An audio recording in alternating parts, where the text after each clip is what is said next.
introduction if you want any more than that. Okay. Thank you everyone for joining us. Excuse me. I'm gonna have a drink here. My name is Darryl Tonemah. I'm Kiowa, Comanche, and Tuscarora. I live out here in New York, 3 time zones away from you guys today. I'm a psychologist. My PhD is in counseling psychology and cultural studies. And I do, up until the last, well, I've had a very interesting career. I've worked as the psychologist on a couple different studies. I've taught at the university level, and in the past few years, I have opened telehealth, telepsychology, telepsychiatry, and we get to do work all over the country by that medium, and it's great. And one of the things that I specialize in is trauma and stress and how it affects the body and behavior. And in understanding that, I kind of grew a little concerned about the COVID and the duration of it, because a chronic stress can have similar effects on the body and brain function as an event. And the longer it goes, the more chronic it is. And if we have pre-existing stuff, if we have high ACE scores, we had tough stuff when we were younger. Something like this with a consistent underlying chronic stress can be activating through the pre-existing stuff. So it can look like stresses or depression, or maybe addiction behaviors, more drinking, overeating, smoking, things like that. And if we're not addressing that electrical charge of stress or trauma that's in us, then it kind of parks in our autonomic system and just kind of takes laps and becomes to look more and more like some of these unhealthy behaviors. So as Carrie and I were talking, and as I get the awesome opportunity to speak to clinics and communities around the country, I just kind of want to point us that direction and maybe discuss tools and things that help us out, just kind of take the edge off for us, particularly on this side. As providers or educators, I'm doing a lot of work in schools. Our patients or students may be struggling, and they'll be looking to us to help them kind of guide through a stressful time for them. So I wanted to kind of look at that and what does it look like and how does it behave? But I wanted to start with us, because I want us to make sure we're taking care of ourselves. Once we're taking care of ourselves, we are able to take care of others. So that's how this whole thing started. So we just dive in here. Here in the Haudenosaunee here in New York, the greeting, traditional greeting is Twenskanahet, which means, are you, loosely translated, are you at peace, or are you still at peace? And as I thought about the greeting, when people ask each other that now in a series of a season of pandemic, I wonder if they are still at peace. I wonder if they're being affected by what's going on. And so that greeting has kind of a stronger meaning, a heavier meaning now than it did even 4 or 5 months ago. So with this undercurrent of stress, the body changes.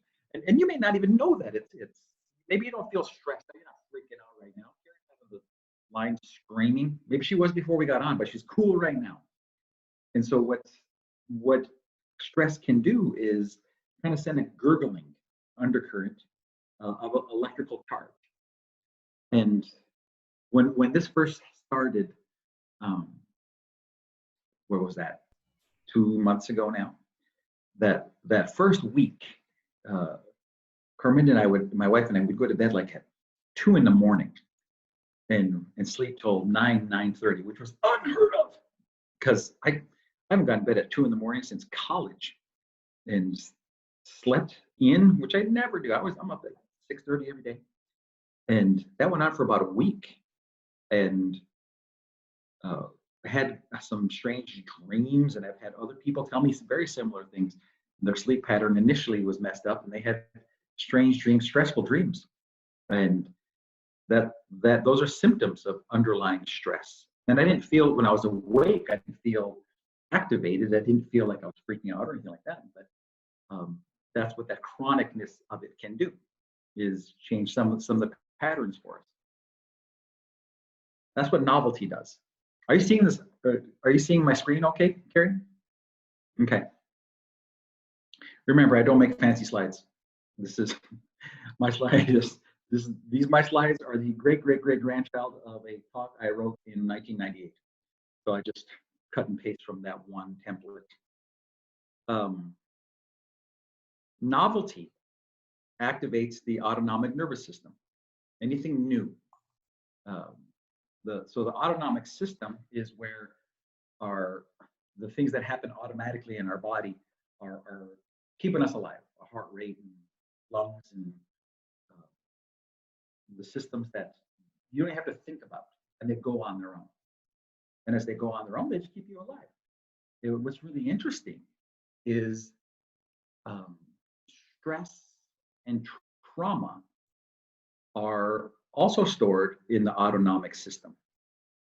If the things that keep my heart rate, my body temperature, my pupil dilation, my sweat glands, things like that stuff keeping me alive. What's interesting is trauma and stress are in that same system.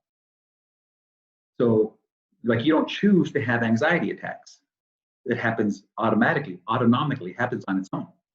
And really, an anxiety attack is my heart's pounding, and I'm breathing heavy, and my pupils dilate, and I'm hot, and I feel out of control, and it happens on its own. Because the stress centers of our brain, our amygdala, our limbic system, pick up on something around us that says, this is kind of a big deal. I want to make sure you're okay, so I'm going to give you some juice. I want to make sure that you stay okay. I'm going to give you the ability to fight or flight. And so when you're fighting, your heart's beating fast, your blood pressure is higher, and you're fighting, and you're running, your heart's beating fast, your blood pressure is higher, and you're running. But what happens with anxiety or stress or anxiety attacks is we don't have a logical reason for it to be happening right now. It happens in movie theaters, in the car, or maybe it's happening to you at home because you heard something that triggered, that activated that part of the brain. And it's stress in this season is a very normal response.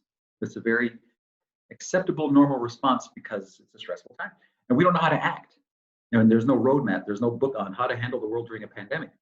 So the body's adjusting, kind of perpetually adjusting, and we're getting mixed messages and differing messages and about what to do and how to act and what to be and where we can go, where we can't go. And so the body's perpetually adjusting.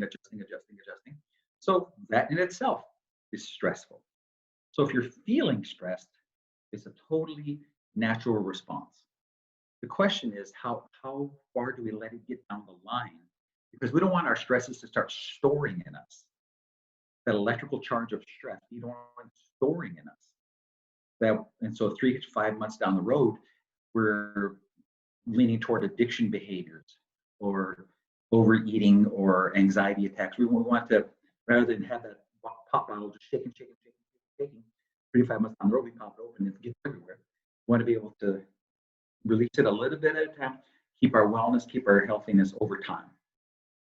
So, I'm going to talk about some cognitive tools today, which I'm a cognitive psychologist. My PhD is in cognitive behaviorism. But since I started specializing in trauma work all those years ago, I realized that trauma is more physiological than psychological. Psychological is more the narrative of the event. And physiological is more how the event is stored in me. So what happens is there's a memory of the event, and it's paired with my heart pounding and me feeling awful. So those go together. What we want to do is kind of separate those things. My work as a psychologist and working with people who have been traumatized is to separate those things. So the event is just something that happened. It's a narrative. But what if we minimize the effects of it? The heart pounding, and all that is electrical. All that is physiological. So it's just a different approach to stress and trauma work. That's why the slide says, if we could have thought our way out of it, we would have by now. You've probably known people who have had conversations about the same awful stress since they were kids. They've had it for years. You probably know people who've been in therapy for years, and they're still covering the exact same thing. People from Vietnam, they got back 50 years ago, and they still woke up last night screaming because the tool is not matching the event. So once we get the tools to match, we have ways that we can start mitigating the effects of stressors or the traumas in our lives at a physiological level, which is pretty awesome. So what I like to do, instead of calling it trauma, because trauma is this big monster beneath our bed that you need to think about or look at, and it's scary. Even just the word is scary. I prefer calling it overwhelm. It doesn't take away the fact that something awful happened. It's just that we're reclaiming the narrative. We're changing the narrative for ourselves. And you guys probably have felt overwhelmed in the past week. Maybe you felt overwhelmed today. And what does overwhelm feel like? It's uncomfortable. It's like I just said earlier, my heart's beating fast. I'm tight. I'm tense. I feel it in my chest. So we call that stress or overwhelm. We label it those things because we look at context. And it's very common. It's not crazy because a lot of people who have anxiety attacks or traumas, they'll tell me, I feel crazy. I feel out of control. But they're not crazy. They're not ruined. It's just that the tools that you've been using haven't matched the event. What cognitive tools do, and again, I'm a cognitive behavioral psychologist, and I have awesome spots in my cognitive behaviorism. But what they do is they teach me to avoid stress. They teach me to avoid the sensation of stress. I have to think about other things. I have to prop all over here and avoid sensation base. And all the research that I get the blessing to read and look at, and all my CEUs for the past 10 years are about how to approach it. And it's more leaning into it and recognizing it and letting the parasympathetic, the calming part of our autonomic system bring us back, calm it down. Learning it instead of avoiding it, learning it instead of avoiding it. So in this season, every place I get to talk, I encourage our educators, our providers to learn kind of the things, what they feel like. I always ask them to think about where they feel stress first. First place they feel it. And mine is in my chest. I get like that thing in my chest. And then it feels hot and it kind of spreads. So if I can get ahead of it, of this fire, if I can get ahead of it and recognizing it and doing self-care, then my system, my autonomic system actually learns. Darryl, we're having a hard time hearing you. Oh, is that possible? Closer to your mic, maybe? Where's my mic on my computer? I have a mic. Let's try this. What did you last hear? That I introduced myself? No, probably just the last minute. Can you hear that? Is that good? Okay, I got a mic here. I'll point it at me. I'll just hold it. You can't do that to someone with ADHD, Carrie. No. What was I talking about? My shoes? What? Something awesome, I'm sure. I know. We heard the awesome. I think you just need to maybe get. No, I can't hear. Oh, you can't. I can't hear because this is on in here. I was talking about the leaning into it and getting to recognize it. So again, we're not crazy, we're not ruined. It's just the body having this somatic response, not psychosomatic, just somatic. Because when you hear psychosomatic, it has all the undertones of it's just in your head. Then it's not in your head. It's just from a different location. It's going to be hard to measure on an MRI or in a blood test or anything like that. But it's not in your head. It's actually very real because the system recognizes stress, sends messages about that. If you get to talk in the future, we're going to dive into the vagus nerve and how the vagus nerve affects health. But we're just going to kind of keep it at this level for now. So that sense of overwhelm is stored in us for the purpose of survival. My heart beating fast. It recognizes the threat. And so, hey, I'm gonna do you a solid. I'm gonna do you a favor. I'm gonna give you everything you need to survive this moment. I'm gonna make sure your heart beats faster, you can run or fight, whatever you need to do. I'm gonna give you all these tools right now to do that. Unfortunately, that's happening when it seems like an innocuous time. It's just that the amygdala, the stress center of the brain, is picking up on something and says, I want to protect you right now. I'm going to give you everything you need to survive, whatever's happening right now. But it makes us feel out of control and crazy because we try to identify what it is. What if it's something that happened prenatally? What if it was something that happened in early life? What if it's something that happened epigenetically? We're not even going to have conscious access to that information. What we do have access to is what it feels like, where it is, what it's doing, and what it feels like in the system. That's what we have access to. So that's what we work with. So if overwhelm is not released until we feel safe. This is the vagus nerve work. Stephen Porges, vagus nerve research, awesome. It's one of the 12 cranial nerves, and it recognizes safety. It recognizes everything's okay all around. And if things aren't okay, then it keeps us wired. It keeps us prepared because the vagus nerve, the dorsal vagus nerve, goes through all our internal organs and sets them for safety. And what the vagus nerve, it works just south of consciousness, so it's kind of scanning and making sure everything's all right. And if you're brought up in safety at home, if you're brought up in a nurturing environment, your vagus nerve is scanning in a healthy way. It can almost become like a sixth sense, because have you guys ever had a gut sense about something, and you'll say something like, I just had a gut feeling about that. I don't know why. I just had a gut feeling about it, which is the vagus nerve is called neuroception in Vegas research. Neuroception is kind of measuring the environment around me and seeing what's safe and what isn't safe. And then we get a gut feeling about it, so if we need to avoid it or not. You probably know people in your life that are a little bit uncomfortable or make you feel uncomfortable. That's a gut feeling. We like to go camping, and we went going up to Canada. Canada is like right. Can you guys see? You can't see Canada from Portland, can you? I can see. I'm awful at geography. Let me take the globe. I don't know. But Canada's like a mile up the road. Right across the river is Canada, the Niagara River. So we go across the border all the time and go camping. I don't like to camp. I like to glamp. There's got to be a Walmart within a mile of where I camp. I should just camp in the Walmart parking lot. And we go into town when we're camping. This is 8 years ago.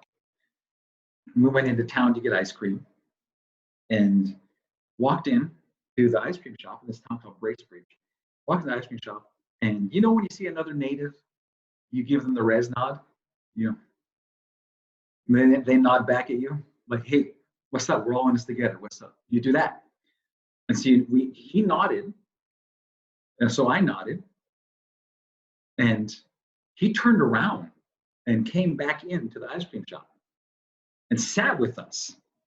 And I thought, man, I over nodded. And he comes to sit down with us, and he's sitting there for about 30 seconds. And then he starts talking. Gracie, about 30 seconds, and Gracie, she was about 8 at the time, 8 or 7. And Parks was maybe 3 or 4. And she said, Dad, can we go sit over at those other chairs over there? And I said, sure. They were spinny chairs, so I thought they wanted to go sit on the spinny chairs. And the guy starts talking, and he talks like an hour about this horrific life of abuse and in the foster care system and every kind of abuse you can think of. It was a horrible story. And after about an hour, we get up and we hug it out, and then we leave, and he goes one way and we go the other way. Total stranger. We get in the truck after we're done, and Gracie leans forward and says, Dad, you know why I wanted to sit in those other chairs? And I said, because of the spinniness of them. And she said, no, because that guy made my stomach feel funny. And I said, what do you mean? She said, I don't know. It just felt funny when he sat down. The vagus nerve recognizes something that doesn't feel right. And when your patients, or even you, come in and feeling this, it's don't ignore that. Don't say it's nothing. It's actually a message. It's actually a peripheral message. The vagus nerve, it's messages from the periphery. All the information that comes here goes up here, and then they call the vagus nerve the second brain. And so they talk to each other to say, here's what is going on. How should we respond to it? But it happens like this. It doesn't take any time to do it at all, because it's there to keep you alive and keep you safe. So what's happening during this time is our collective vagus nerves are kind of measuring the environment, what's going on in the environment. And here in New York, probably there too. Everybody's wearing masks, and people who don't wear masks, they get glared at. Now I glare at people who don't wear masks, those non-maskers. They're walking down the road, and I'll give them that non-mask glare over my mask because it's not safe. And I don't know who's safe and who's not safe. And so we live on that little bit of an edge like that. And our vagus nerve knows that. So it's telling information to our midbrain, so it carries stress with it. And saying calm down is way different than actually teaching ourselves or someone to be calm. Because you can scream, calm down, but you're not calm, and it doesn't make somebody calm. So what we want to do is teach ourselves to be calm, because we have to, with my family at home, my kids are social referencing me. And so they are recognizing who I am, how I'm doing. They're recognizing who Carmen is, how Carmen is doing. And we can say that, oh, we're fine. Oh, no, we're great. But if we're not, they recognize that, because children look vertically. They don't look horizontally. We are the most important relationship, not their peers. Particularly early in life, it's going to be like this. It's going to be vertical. Think about when a child falls. First person they look at is an adult. And if the adult is like, and the child's gonna be like, got it, like that. But if the adult is like, sup, and the baby's like, chilling, because neuroception, they recognize how I'm to be in this moment. They're social referencing us. So we have to make sure that we're okay. And this is going to trickle out to our homes, which trickles out to our communities. It trickles out to my patients in my practice.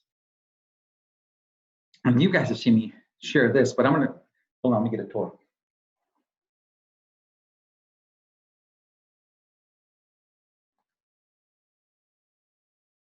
I probably don't even need to hold that. That's late there, you can still hear me.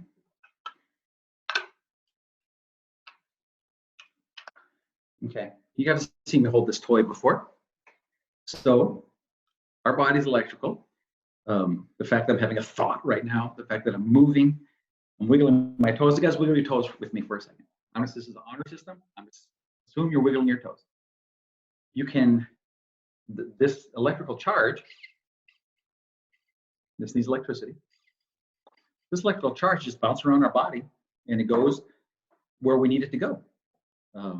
Digestion, heartbeat, pancreas, adrenal gland. It just goes where it needed to go at any given time. We can determine it. So like when I said, wiggle your toes, you determined it and sent it to your toes. What's fascinating about this is as part of the autonomic system, it's just going where it needed to go automatically. But what stress does, it takes it to the stress centers of the brain and then lights a little fire underneath there. It takes some of that charge and puts it there. If it's a big stressful moment, like any list of abuses or a car accident, anything like that, it just lights it up. It lights up that stress center of the brain. Remember, that stress center of the brain is part of the autonomic system. So this lights up. It makes my heart beat faster. It makes my breathing more shallow. It makes my body temperature change. It makes my arms and legs tingle. And we call that anxiety. We call it stress. And really all it is this here going where the body perceives that it needs to go for the purposes of survival. And in a time of stress or chronic stress or acute stress, it goes there and stays there. We want to make sure is that we get rid of that charge. Keep getting rid of that charge. Keep getting rid of that charge. And there's simple ways to do that. It's not brain surgery. It's really just a lot of self-care stuff. So let's start with things that you already do. You guys are smart folks, and you've made it this far. We're this old. Carrie's 29, and I'm 30. We made it this far. We're using tools to get us through life. Some are better than others. Some are healthier than others. But we're using these tools to get through our lives. And some of them are internal and some of them are external. So I'm encouraging folks during this time to recognize some of their internal and external tools to use to help them stay strong, stay empowered, stay at peace. So an internal tool is something inside of us that we use regularly to get us through the day, to keep us strong, to keep us empowered. An internal tool, an example would be curiosity is an internal tool. Musicality is an internal tool, something inside of you. Athleticism is an internal tool, something inside of you. Prayerfulness, spirituality are internal tools, something inside of you. And usually the external tool is how those things are expressed. So if my internal tool is musicality. I do it. I love playing guitar. I love music. I got to have music all the time. And I love playing guitar and I love singing, to be honest with you. And so in my basement, I got my guitars and I'll go downstairs and I'll just strum. And I have huge concerts in my basement. You guys wish you were there. I know you do with your lighters. Because that helps me. When I'm feeling a little off, music helps me. I love to run. So that's an internal. My external is my running road. I have an awesome running road. I love playing with my kids. So my kids are something outside of myself that I use to help me pendulate, to adjust, to feel a sense of calm. We're going fishing. I enjoy fishing. Those kind of things like that. So recognizing, and I encourage you to write these down because you've defaulted to them for as long as you've been alive, really. But during this season, where we want to make sure that we're doing a lot of self-care as providers and educators, or we want to make sure that we're operationalizing them. We're using them systematically. So write down internal tools and external tools, and then kind of see which ones you default more often to, and use them. Use them and recognize that you have to have this time for you to have self-care. I think more than any time in my, at least adult life, self-care is critical right now. So here's some mental health tips. And I was going to walk through, I have a couple pages of them. I'm going to just walk you through them. Stick to a routine. Like I said, when the first 10 days, I was going to bed at 2 in the morning, unheard of. And waking up at 9:30, what? And it was just crazy. So Carminda and my kids and I, we just kind of made a decision, let's not do that anymore. It just wasn't our sweet spot. It was so abnormal for us. Let's start readjusting our routine, keep some normalcy in our life. And let's get up and act like we're going to have a day. We're crying out loud. Get up and have a shower and put some clothes on, get out of those sweats. There was, when I was doing diabetes work a long time ago, when I was in Phoenix, there was research on prisoners and who gained a lot of weight while they were in prison. They didn't know they were gaining weight. because they wear the baggy clothes. And so there's no efferent information, there's no peripheral information that this is getting tight, this is uncomfortable, and they were taking more calories to fill it out. They didn't know they were gaining weight. What's my point? Get out of those sweats. Come on now. Put on those jeans you wore in high school, them big old bell-bottom things. Put those on so you can have some peripheral efferent information about how your body is responding. How is it feeling? And plus, more than that, that's part of it. But more than that, it sets a mindset. It sets a mindset for the day. And I think it's great that you guys are working. I think it's great that I'm working, that I can do webinars, because I come to the office, I shower, and I prepare, which is also a mindset. Movement. Be sure to exercise every day. And you don't have to call it exercise. You can call it whatever you want to call it. Activity, being active, and do it to the point that you enjoy doing it. Be happy about it and enjoy the process. It doesn't have to be Olympic training. It can be just simple activity, simple motion, just to get the body flowing. If you're not a runner or a person who exercises to begin with, start with 10 minutes. Remember what you learned from DPP? Just start with 10 minutes. Start there and work your way forward from there. And one of the things that I've learned, which was hard for me to learn, because I kind of only got one gear, and it is go full blast. I had to adjust how I even exercise. Sometimes I'll be running and I'll just stop to stroll. There's a lot of nice research on the benefits of taking a stroll, slowing down, tapping the brakes, and just strolling, going for a walk. It doesn't have to be, let's have Olympic tryouts. Let's just have some wellness, which I think I'm grateful for that as far as this season goes for myself. And I can tell the difference that, that feels good. Reach out to people if you're an extrovert. If you're an introvert, don't.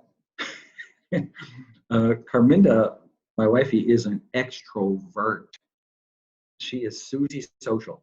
She'll call people. She's on social media all the time. She just loves seeing what other people are doing. She laughs about it. She's always the last person to leave a building. Like even at Walmart, we go at 2 in the afternoon. We go wait after Walmart closes. She's got to say hello and goodbye to everybody at Walmart. And me, I'm just the exact opposite. I will go wait in the car while she's saying bye to everybody at Walmart. But I'm an introvert, and you would know that by how I present to the world. But an introvert gets energy from being away. It's energy from solitude. An extrovert, its energy gets reduced from being around people, being social. And neither one is right or wrong. They're just temperaments. But knowing that, I know that if Carminda's feeling stressed, I encourage you to call somebody or to be social, to have Zoom calls and things like that. I know if I'm feeling stressed, I need to go away. I need to go for a run, or I need to go in the basement and play guitar, because that's how I get reduced. So knowing yourself in that way is important. Which way do you get reduced? And I watch my daughter, Gracie, is an introvert, and Jack is an introvert. Parks is an extrovert. So knowing about them, Gracie needs time in her room away just to play her cello or piano, and Jack needs time in his room. He likes to read, so he likes to hang out and read. And that's just their temperaments. And if we're all under one roof, we got to know each other in those ways. So know yourself in that way as well, and have it be okay, for crying out loud. Nutrition and water. Watch what we're eating. Make sure you're having enough water. What we know about dopamine and endorphins and gut flora, we know that high protein, high probiotic greens, legumes, nuts, things like this are better for our gut flora, which in turn helps with dopamine production because through the vagus nerve, all the information comes up and touches the brain, and nutrition is a big part of health and wellness.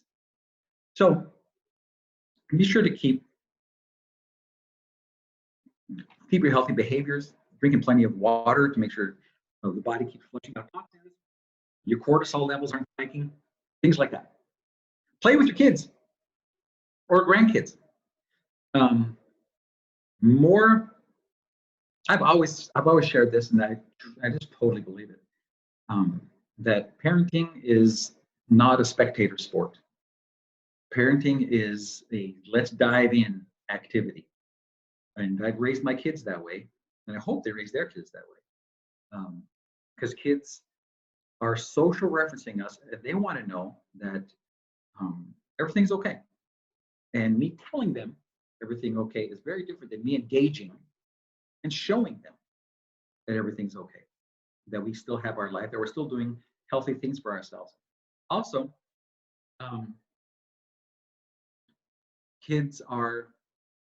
you can recognize if there's mood or behavioral shifts if you spend more time with kids.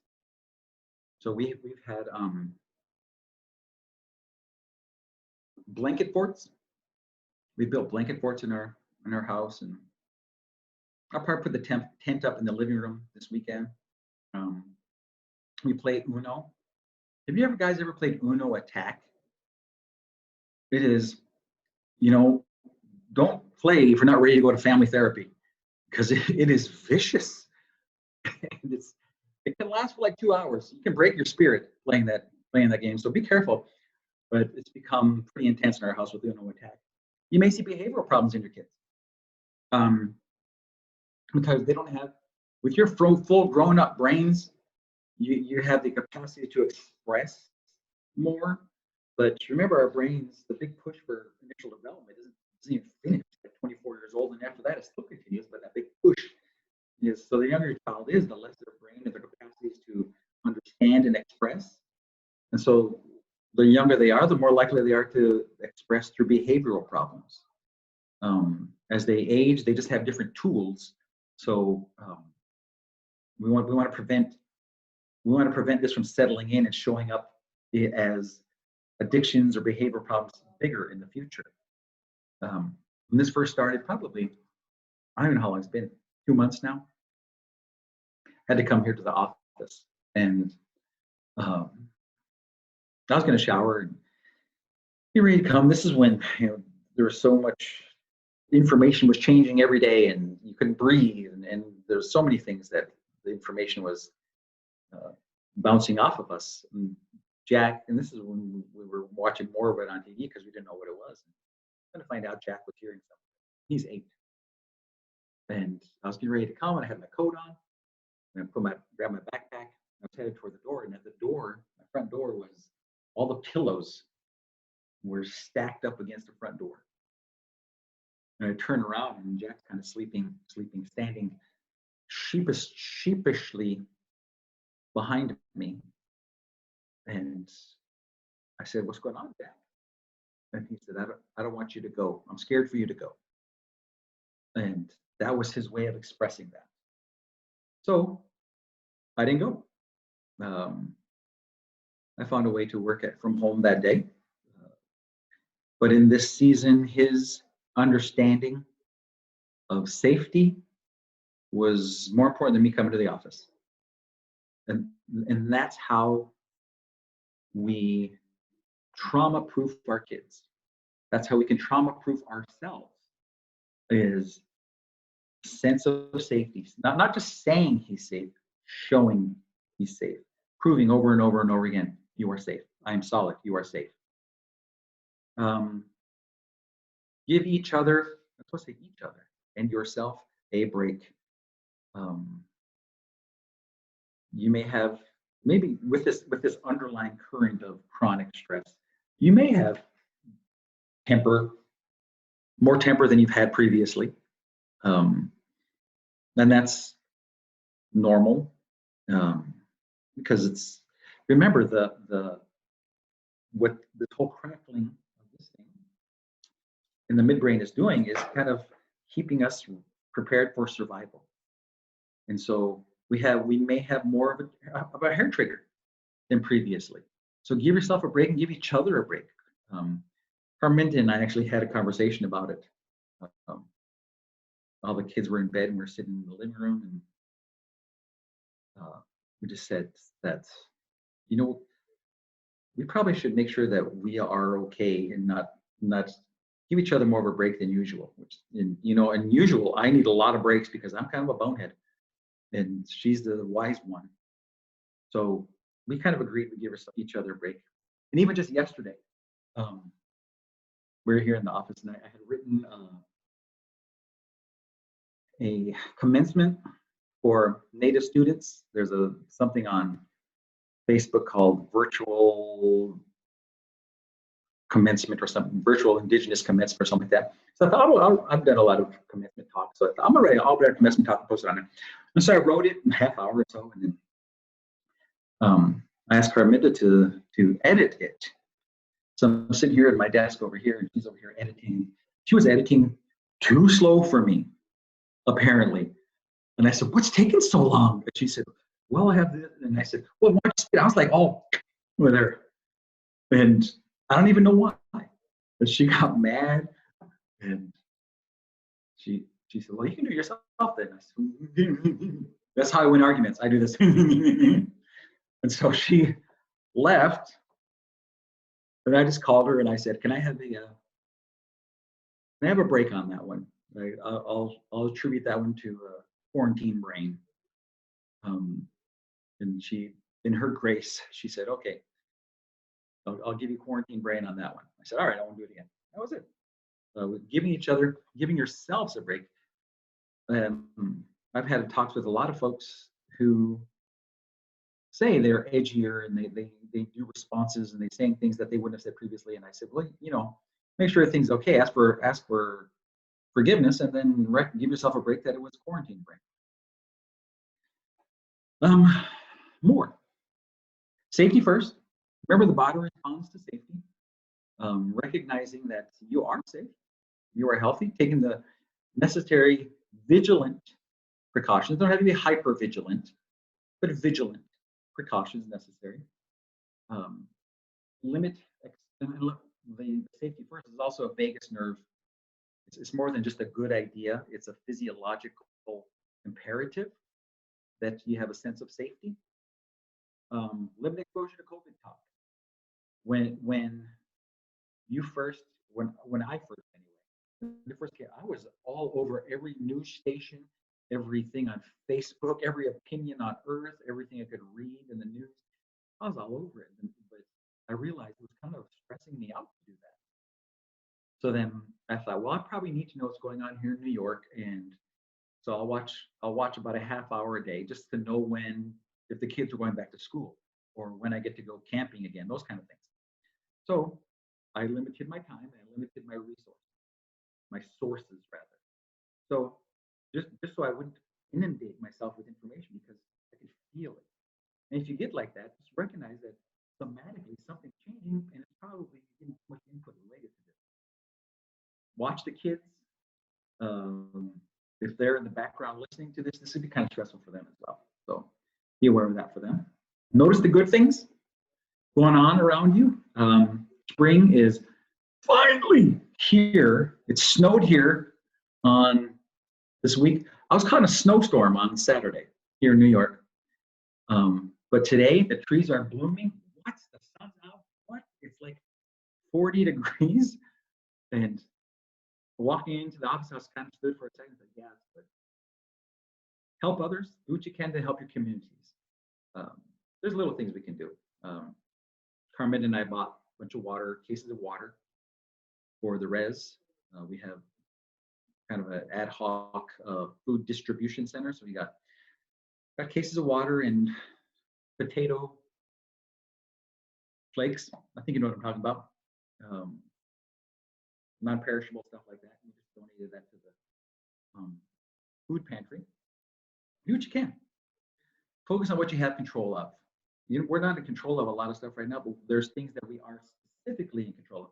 I'm in control of my thoughts. I control the level of work I do. I control of how much I pray. I control of my running.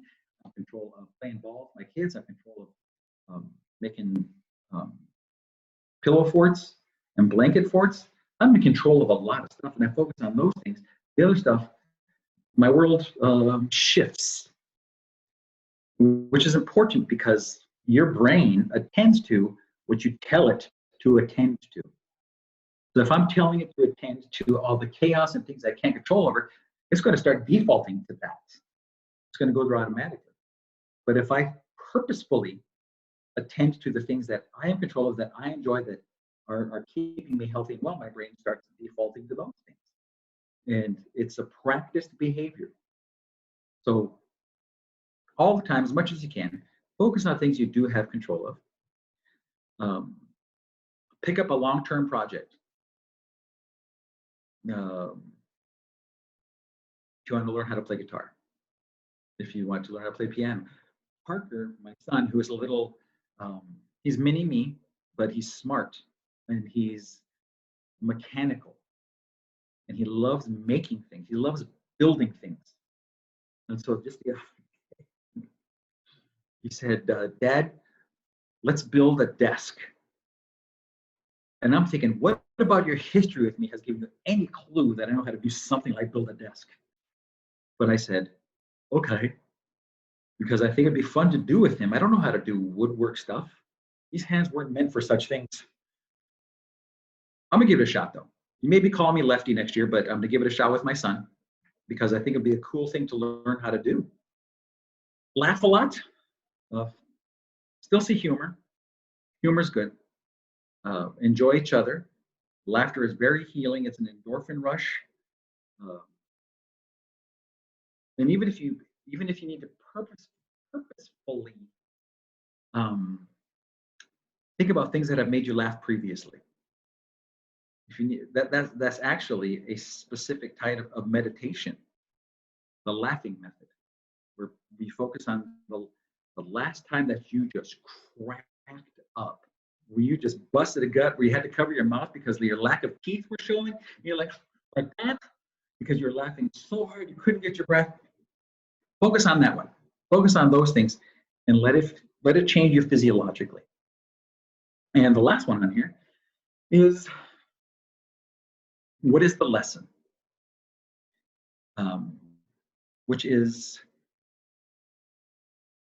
a higher level, is thinking about ideas.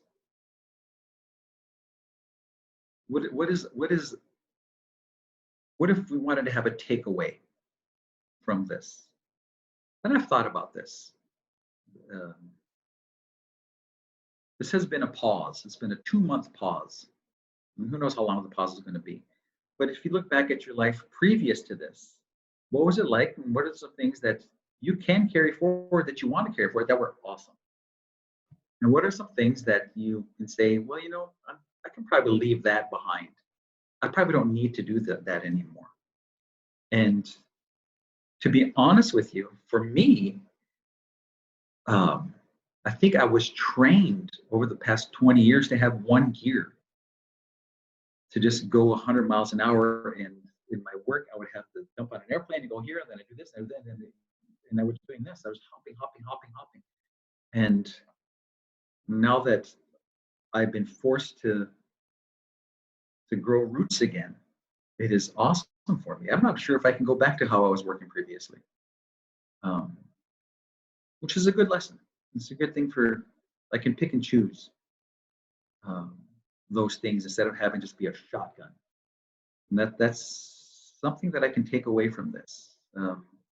Appreciation of relationships, appreciation for the work that you do, but choosing how you want to approach the work.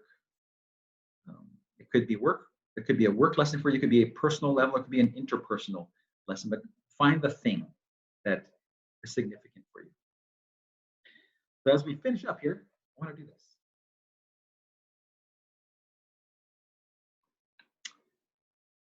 We know you guys are all smart folks. So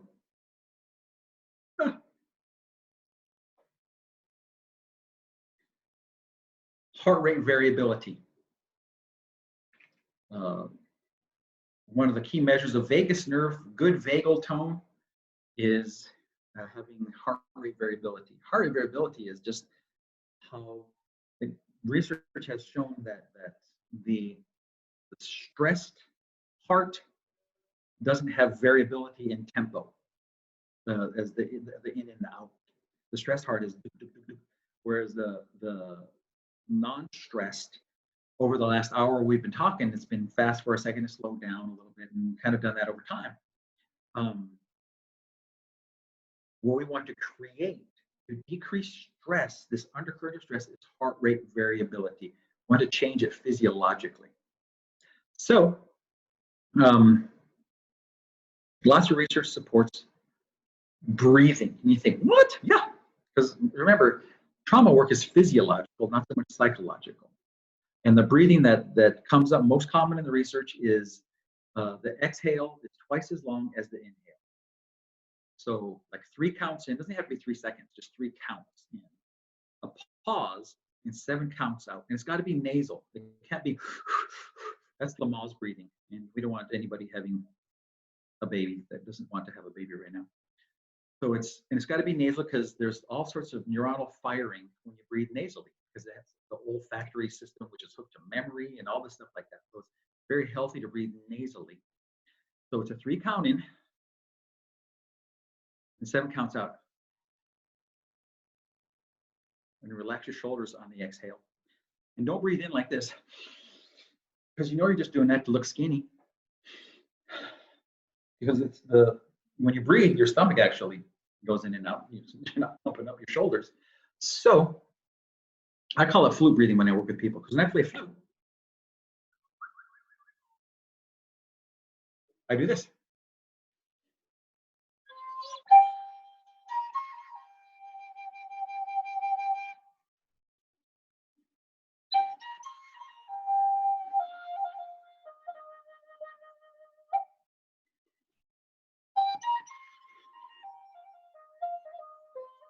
So it's actually HRV breathing.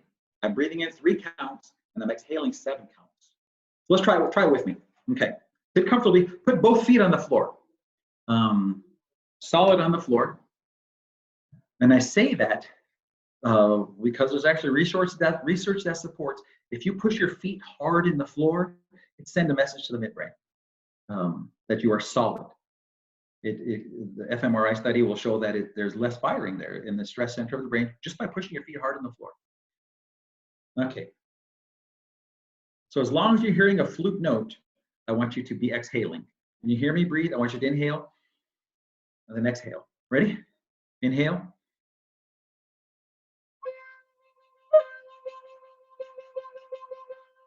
Inhale.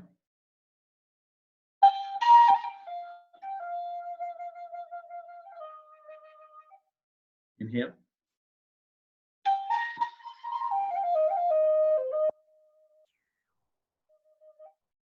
So just for brevity purposes, we'll just do 3, but for what the research shows, about 6 to 7 is where we start to see the marked change in the brain. 6 to 7 cycles. So the whole time I've been talking, you've been breathing in and out about 12 to 14 cycles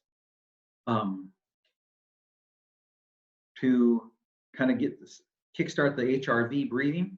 The HRV the heart rate is to do that cycle about, you're doing 12 to 14, went about 6 or 7. So take it slow. And a cool lesson I like to talk about is I can play, I'm still breathing the same, watch.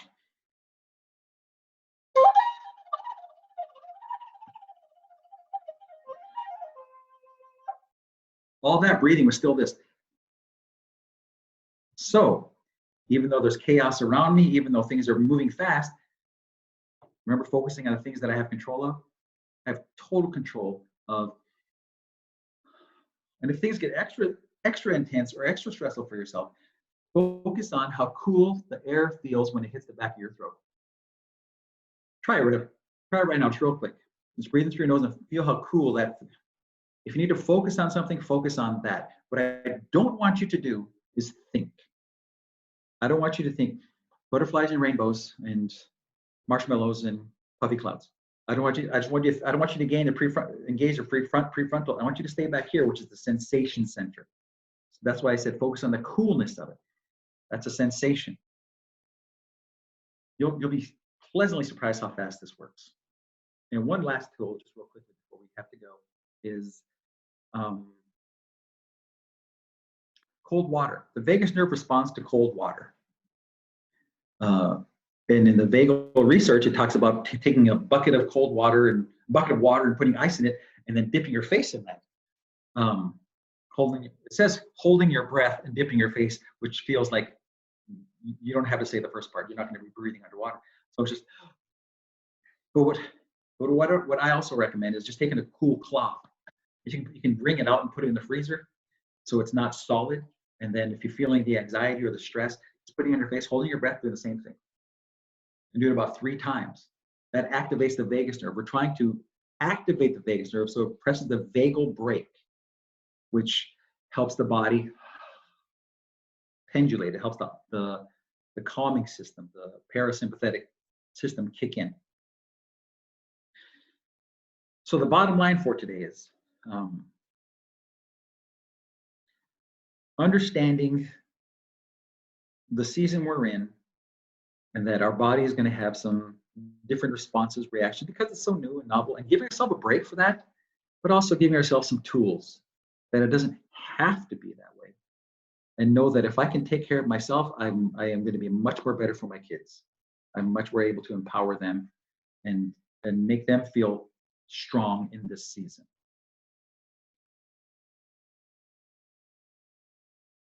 Yes. Also, last one is drinking cold water.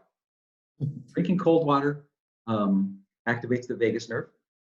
And you've probably seen this in movies where people are so freaking out, they'll go to the sink and drink water. That's actually founded in vagal research. So let me give you my email. Is that okay, Carrie, if I pass on my email? It is.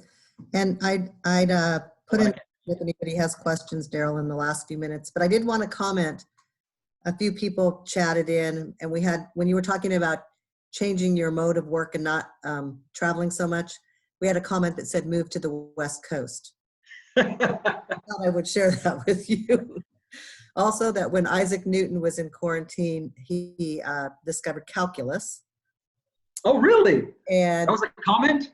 That was a comment when Isaac Newton was in quarantine for the plague. And then there were some comments talking about the deep breathing, releasing stress and relieving hormones. So I don't know if we had any questions, but that felt great and we needed it so much. I don't really see any questions, but I would love you to put your email in. Okay. So if people would like us to share your information on your telemedicine, telecounseling, we're happy to do that. Just request that from the Western Tribal Diabetes Project, or from Darryl, actually. You're getting his email. Can you see that right now? Yes.